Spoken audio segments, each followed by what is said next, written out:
G'day and welcome back to another Dbz Dokkan battle video. So in this video we are going to go through a guide and a tutorial on how to do the World Tournament. So starting with the World Tournament, you always get a new unit. This unit can be earned once you reach 23 million points or at certain rankings. Then you also get the LR, the World Tournament LR, a copy of that card for certain local rankings, and then of course there are usually awakenings associated with previous World Tournament cards. So overall, a few units that you can earn through the World Tournament, which is pretty good. Some World Tournament cards are now becoming really good as well. So you really want to keep that in mind when you are doing these things, that you can earn quite a few helpful cards for SBR, long form content, team building, anything really. So when we go with the World Tournament, you can watch my prep video on what kind of items to farm, what kind of teams you're going to be looking for. But when we start the World Tournament, we're going to be brought to the screen over here, and it's a pretty straightforward process, if not slightly tedious, and we're just going to look at how we can make that tedium a little bit better. So in terms of the World Tournament, there are 4 stages. Those 4 stages are the prelims, the quarterfinals, the semifinals, and the finals. And in total it costs 60 stamina to do a single run, and you're going to need to do maybe about 40 or so runs to finish the World Tournament. The one important thing with the World Tournament is it gives a mass of rewards, which we'll go through now. So we're at the home screen of the World Tournament. We'll go through the rewards. So the first thing that's going to matter the most to you are the missions. So you get a whole bunch of missions for certain point totals, for certain attempts, for certain victories, victory targets, victories in a row, victories without defeat, a whole bunch reaching new rankings and tiers. In total, there are 40 stones to be earned from missions alone, these just being the World Tournament missions that are standard.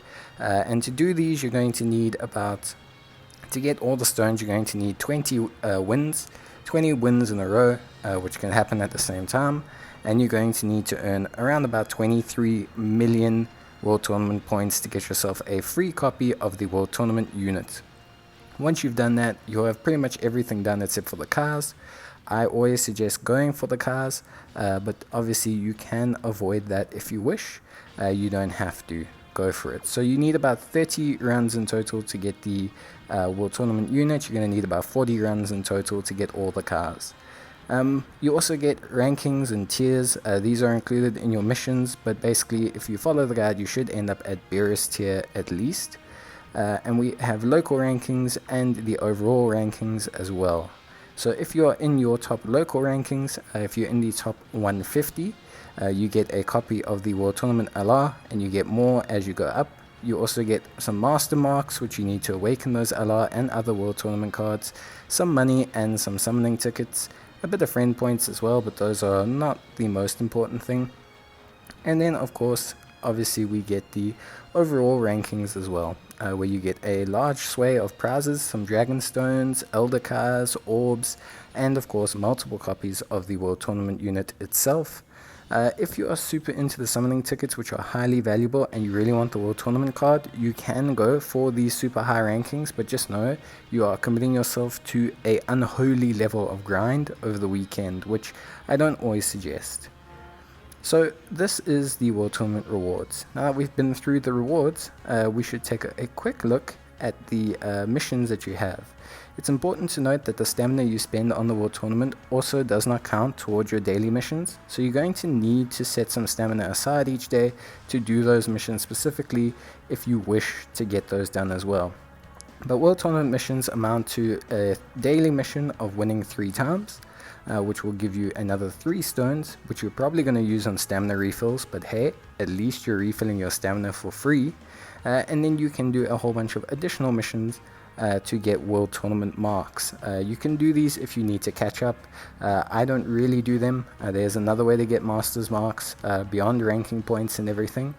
But you can do them if you really need to, especially at the lower difficulties. Like when you first start, you can probably just shove a whole bunch of World Tournament units in, take an AoE unit and just pray. or you can farm them at the end. It just depends really on how you want to go about it and how you want to earn your points. So now we're going to just jump in quickly, and we're going to take a look at the difficulty and just building a team. So obviously I've done the first run. I had to spend some stamina.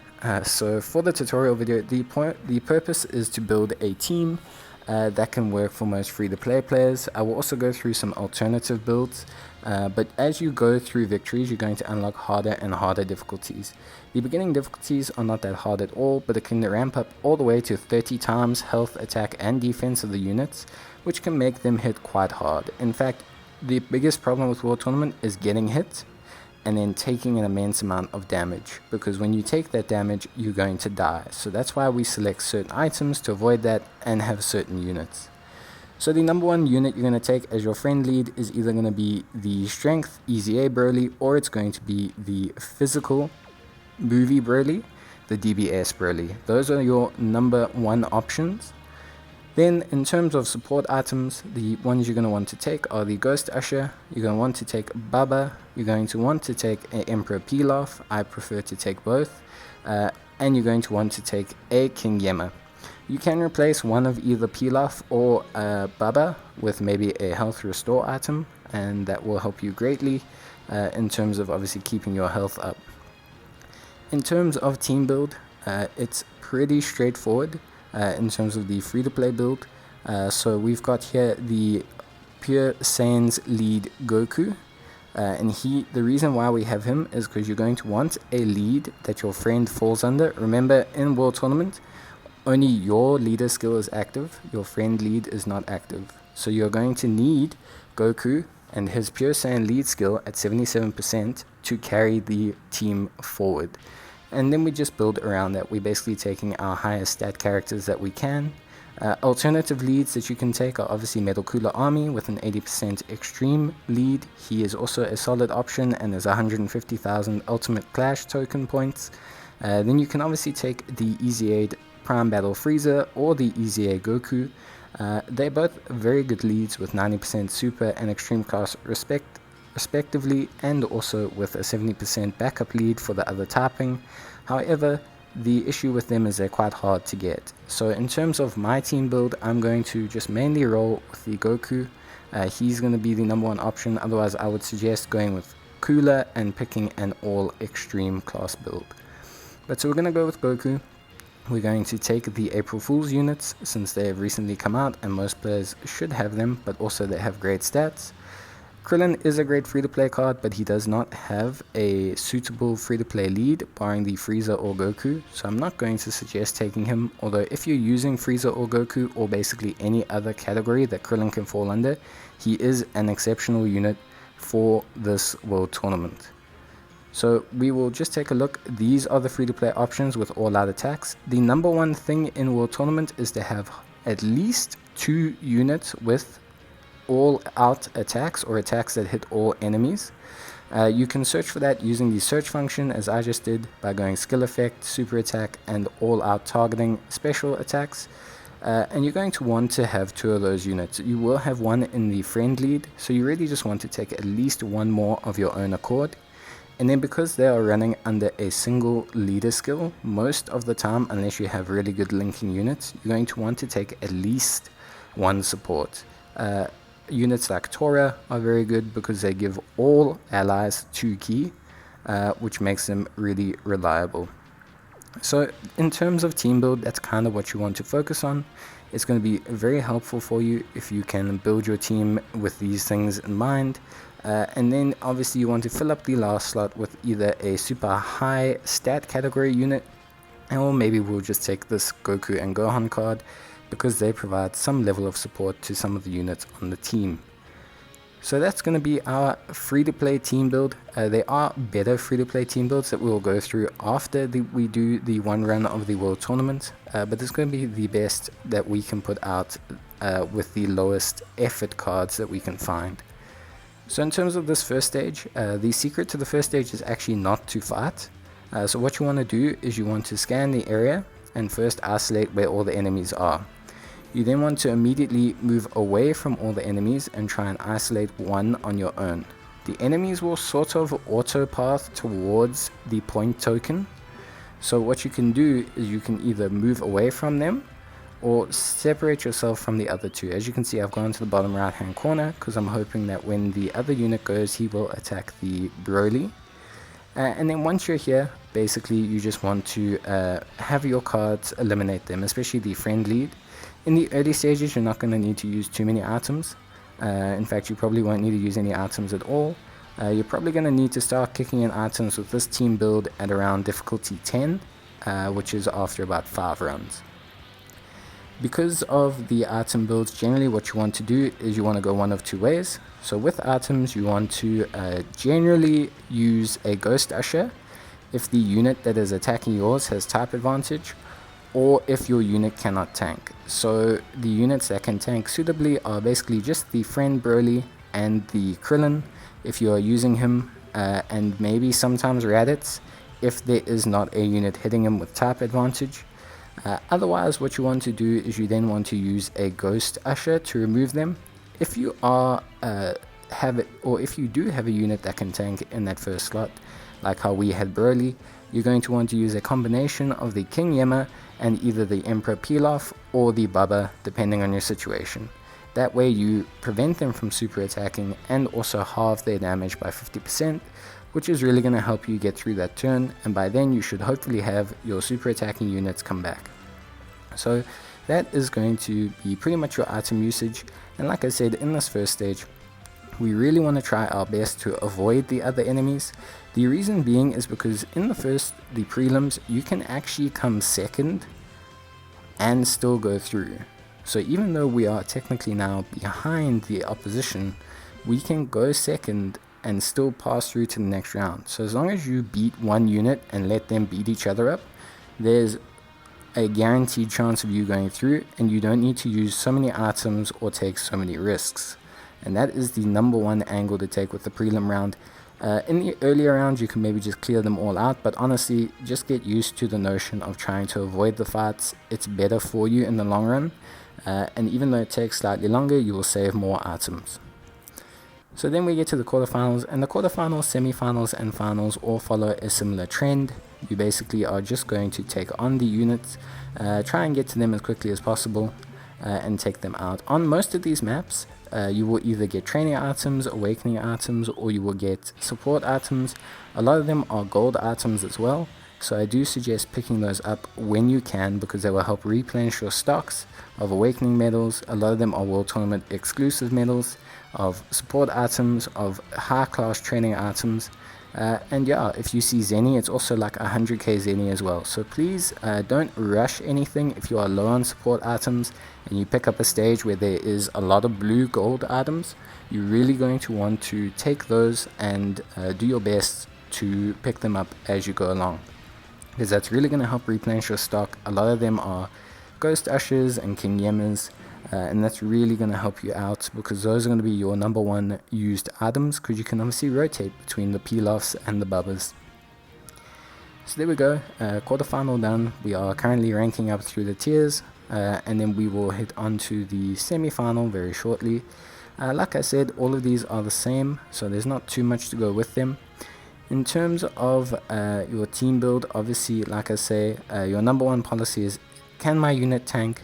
If my units can tank, so if where they're attacking units that can tank and there's no type disadvantage, then you're going to want to use a Baba or a Pilaf and a King Yemma in conjunction with each other. If your units cannot tank, you're going to want to use a Ghost Usher, or similarly, if you have no AoE units in that rotation, you're going to want to use a Ghost Usher as well. Something that I will display here. So because we have no AoE units, what we are going to do is we're going to use a Baba, and we're going to use a Ghost Usher. Yes. So we're going to use a Ghost Usher. You will see that they will no longer be able to attack. So they will disappear. You will see this icon next to their heads. It's like a little sweat mark. And then we can basically pick out some of the units. So generally you want to attack the first 3 that attack you, because they will be the ones that are shifted to next turn. But it's all fine to just go ahead and attack who you can. when you can, and just try and eliminate anyone you deem as a threat. Maybe they have type advantage against your team, maybe they cause problems. It doesn't really matter, as long as you target and get rid of units and you use the turn to the best advantage. That's going to be the best thing that you can do. So yeah, as you can see, it's helped us clear out the team, and then we only have one attacking, and we should be perfectly fine. Broly will finish him off, and Raditz will go. Obviously this is very early on, so I didn't actually need to use that item, but as I say, from around about difficulty 10, you're going to want to start using items. Not all the time, maybe you will be able to tank certain ones, depends on your team build, but you are going to want to just keep in mind that you can use these items, and how to use them is obviously the best way to go about it. Now we move on to the final. So the final is again just a 1-unit fight. The important thing about the final is that if you are in the final, you have a chance to pick up Master's Marks, which I will display to you now. So in terms of the final, you're going to want to go in. It costs 20 stamina, so it's 60 in total. We're going to go with the same team build we've gone every single time. You can change your support items mid-fight as well, so you can change support items, just not your team. If the World Tournament building there is broken, so if you see it there, it's currently whole. If it is broken, if it looks like it's undergone damage, that means if you pick up the gold awakening medal slots on the field, you will actually pick up Master's Marks, which will help you awaken your World Tournament units. Because you'll be running World Tournament a lot, I do suggest when you get to this stage, trying your best to at least pick up 1 or 2. Those can swiftly add up to being 20 or 30, during a good World Tournament. So you're really going to want to keep your eye out on that, and just always check that World Tournament building. The moment it looks damaged and you can see gold, purple, awakening medal items on the field, you need to pick those up, because those are going to be Master's Marks, and that's going to really help you awaken your back catalog of World Tournament units. So yeah, please keep that in mind. It's a very helpful tip to have, and yeah, that will be the World Tournament completed. So yeah, pretty smooth sailings. I will at the end of this video include a run at max difficulty with this team to see if it is possible, just so we can see how far you guys can go, and I will describe the difficulty of that run and what to keep out for. But yeah, so at this point in time, very solid team build. Obviously this is very early on in the World Tournament, but you really want to clear out. As you can see, we're getting a whole bunch of rewards. So yeah, still very worth it, even if you are a new player, even if you don't have a great team, even if you are struggling to finish World Tournaments at certain difficulties. Always please try your best at the highest difficulty you can. You're going to want to go as high as possible, do the best you can, and really try and aim for the 20 win mark, the 20 wins in a row. So even if you can only do difficulty 10 comfortably, do difficulty 10, do it 20 times, do it 20 times in a row. The amount of rewards you're going to get in terms of stones, training items, orbs, tickets, is just going to be very, very, very good. So yes, the number one key to success is attacking all target super attacks. It is hitting all your enemies at once, because as you can see, there are multiple enemies. So those are limited units, but fortunately 2 of them are free to play, or 3 of them are free to play. So we have obviously the Frieza second form, we have Raditz, and we have Krillin. You're also going to want to pick up supports. Supports are going to be a number 1 pickup for your team, because that's going to enable you to push through and have ki under the 1 leader skill only. So yeah, currently we are just building a optional team under the Frieza. So under Frieza you can run Krillin, you can run the second form Frieza, and also it's a higher lead skill for the friend Broly. So I do suggest it over Goku. Unfortunately Frieza is harder to get, obviously needing Goku to be successful. But you can still take Raditz, you can still take this Frieza final form. He's a great option. You might get Goku family category enemies, which will trigger his passive. He'll be a reliable tank then. And then you also have Tora, who's a very solid support option, because again he has the all allies plus 2 ki, which is a really powerful support skill. So when you're building your teams, just always keep that in mind, that you realistically want as many all-out attack units as possible, along with having at least one, if not two, suitable supports who cover most of the team, but more importantly, the units that you want to super attack. Then in terms of other builds that we can go for, obviously a notable build that you can go for in terms of team building is to run maybe a top team, so you can match your topping to the friend lead that you want to take. Maybe you take, for example, all these strength units so that you can run the Broly under at least a strength lead, and your team can function that way if you're struggling in terms of having category leads that match the category. Similarly, you can also obviously run a physical type team, because that will allow you to run the movie bosses physical lead Broly as well. Obviously with physical typing, they are a little bit more limited in terms of lead, but as I say, you can have everything sorted out and run under a typing lead, which will allow you to cause a certain amount of damage and obviously at least still function optimally. The problem being though is that you will very clearly have some problems when it comes to type disadvantage, so you're going to want to just keep that in mind. But in certain situations, it is the absolute best that you can do, so you're just going to want to obviously keep that in mind when you are building it.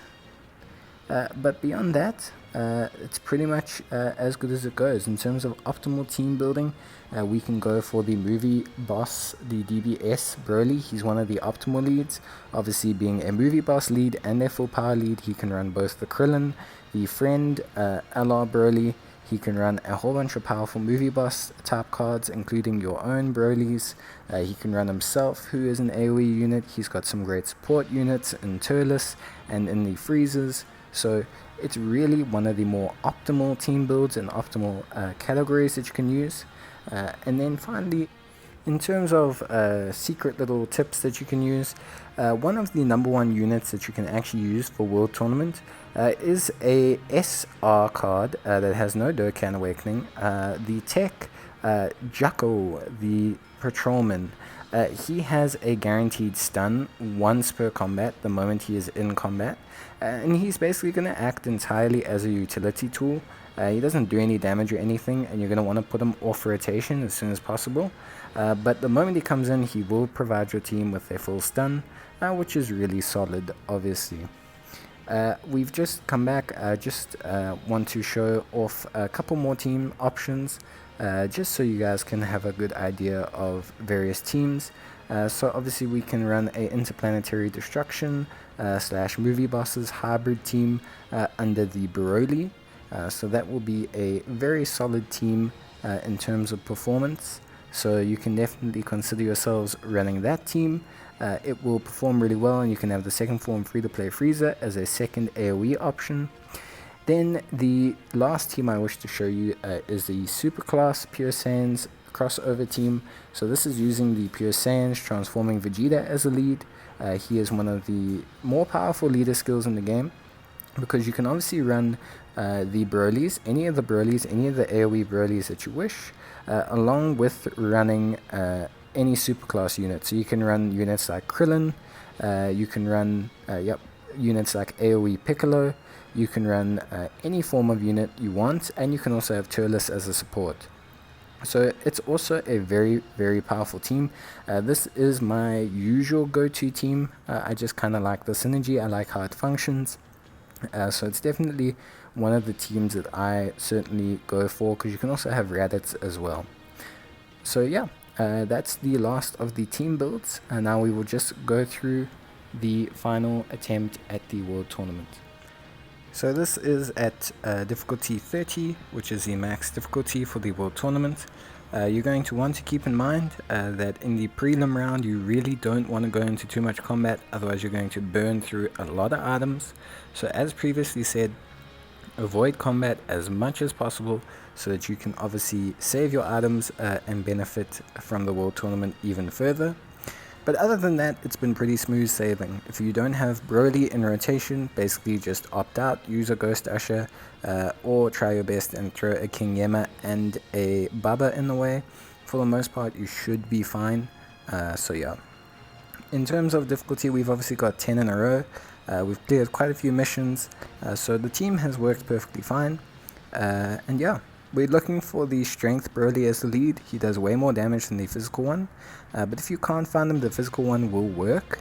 I used him a couple times. However, he is just going to be a little bit slower. You're probably going to burn through 1 or 2 more items than you usually would, but that's okay.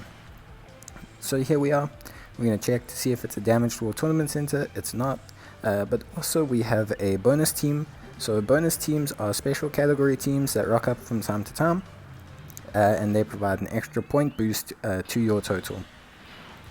So because we have Broly here and there is an AGL unit in the first slot, we are going to use a Ghost Usher. And then also just to take note that with Broly you really want to try and get the 12 key as much as possible.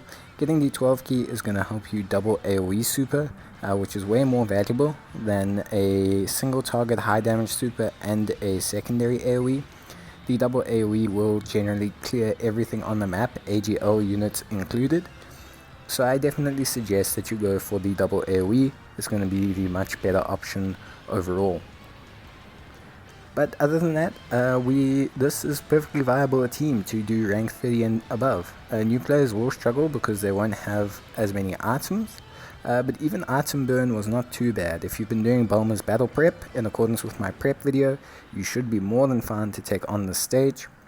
And we'll take a look at the pointage at the end. So for a rank 30 tournament, you generally get close to 1 million depending on bonuses and how many people you kill in the prelims and everything like that. The bonus for the final is 435,000. So overall you get about 1 million per run. That's going to leave us with about 20 or so runs until we get our copy of our free-to-play card. But we've broken the back of it now, and now we can just sit back and clear the World Tournaments at our leisure until we get to that point. Generally I aim to do 15 or so on the first day. That generally gets me past the 10 million mark. And allows me to kind of just focus up and do as many as I can on the remaining days. But otherwise we'll now just quickly take a look at the rewards. So just to go over the rewards for the World Tournament, obviously we went over them in the beginning, but just to take a look at the various banners that are associated with it, you get 2 banners. Well, 3 banners. You get the guaranteed SSR banner with World Tournament themed units, you get the guaranteed SSR banner with non-World Tournament themed units that are just general pool SSRs, and then you get the World Tournament card SSR banner. So this World Tournament SSR card banner is very, very good. A lot of these units are becoming better and better by each World Tournament, and a lot of them are super helpful, and I suggest something on this one because you can only get these units on this banner. You can also get the previous World Tournament LRs like Piccolo, Yamcha, Tien. This is the general pool SSR banner. This one is really not great, but in general these are actually pretty good. You can summon these if there's a specific unit there that's crucial to a team maybe that you're summoning on because you have a high rate at them. And then the final banner is this World Tournament one. Generally you're not going to get great units from here, but more and more they're adding very solid options, with this Tien being the latest one. Tien Shinhan, I might add.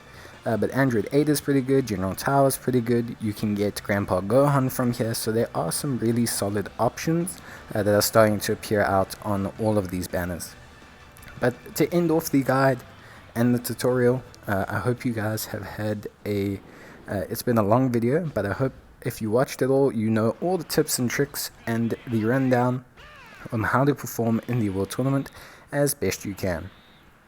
And I hope that you guys, good luck, and whenever you're doing the World Tournament, that you push your best to get as many rewards as you can, because you can get really a lot of rewards. Over 50 stones, it's really awesome. It's just very grindy. But thanks for watching. I'll see you guys in the next video. But until then, cheers, stay safe, and bye.